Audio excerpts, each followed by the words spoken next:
ఇప్పుడు నేను ఫస్ట్ ఫ్లోర్కి వచ్చానండి, ఫ్యాన్సీ శారీస్ చూద్దామని. ఇప్పుడు తిని చూపిస్తున్నారనమాట. ఎందుకంటే తన అవుట్ఫిట్ ట్రైల్ వేసుకోవడానికి వెళ్ళింది కదా, మళ్ళీ వెయిట్ చేయడం ఎందుకు, ఫోకస్ మన చీరల మీద పెట్టుకుందామని. పెళ్ళి ఎవరిదైతే ఏంటి, పెళ్లి గురించి మనం సెలక్షన్ చేయడానికి వచ్చామంటే మన మీద కూడా కొన్ని సెలక్షన్లు పడాలిగా, అందుకు. ఇప్పుడు ఫస్ట్ ఫ్లోర్ అండి. ఫస్ట్ ఫ్లోర్లో వచ్చేసరికి మనకి ఫ్యాన్సీ అన్ని Paithani, Patola, bandhanis, tussar saris, crepe saris, work saris.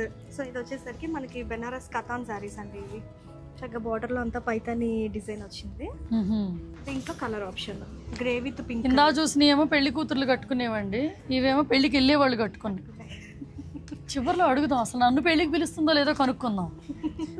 మీకు అప్పుడు అర్థమైపోద్ది, అమ్మా ఇంత పని చేశారా మీరు అని. చెప్తా, అది కూడా చెప్తా. నేను ఇది చేయలేదండి, నన్ను చేయిస్తున్నారు ఈ పని, అది చెప్తా. దానికి కూడా రీజన్ చెప్తా. యా, మంచి white okay. Paithani all over అండి. ఇది వచ్చేసరికి సిల్క్ బేస్డ్ అన్నమాట. యా యా, ఇలా ఉంది ఒకటి నాకు. ఓకే అండి.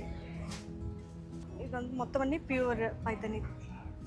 మీరు చూసే ఉంటారు ఇంతకుముందు వీడియోస్లో. చూసానండి, నాకు ఐడియా ఉంది. మీకు చూసాను.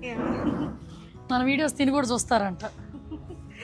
ఇది blue colour with blue red colour border, Schwann design అండి. ఇది నేను యాక్చువల్గా నా ఫ్రెండ్ ఫంక్షన్కి వచ్చాను అనమాట. ఓకేనండి. ఓకే. తను ఈ కాంబోతో తీసుకొని బాందిని చేయించుకుంది. ఓకే. అప్పుడు నేను డార్క్ రెడీగానే ఉన్నాయి. బాందిని విత్ ఓ బాందిని కూడా ఉందా? యా, ఇదిగోండి. Okay okay. ఇది బాందిని విత్. సో ఇప్పుడు మీరు రోలింగ్ చేసి ఇస్తారా? యా, రోలింగ్ చేసి ఇస్తాం. ఇది సిల్వర్ అండి, సిల్వర్ టిష్యూ. ఇదంతా బాందిని మొత్తం బాడీ. Red purple. మామూలు పైతని శారీకి బాందిని చేస్తున్నారు ఇప్పుడు. అవునవును. ఇది స్కర్ట్ బార్డర్ అండి, అంటే పెద్ద బార్డర్. సో పైతనీలో ఉన్నాయి కాబట్టి మళ్ళీ పైతాని ఏదో చూడాలన్న క్యూరియాసిటీకి చూస్తున్నా, కానీ ఇది కొందామని కాదు.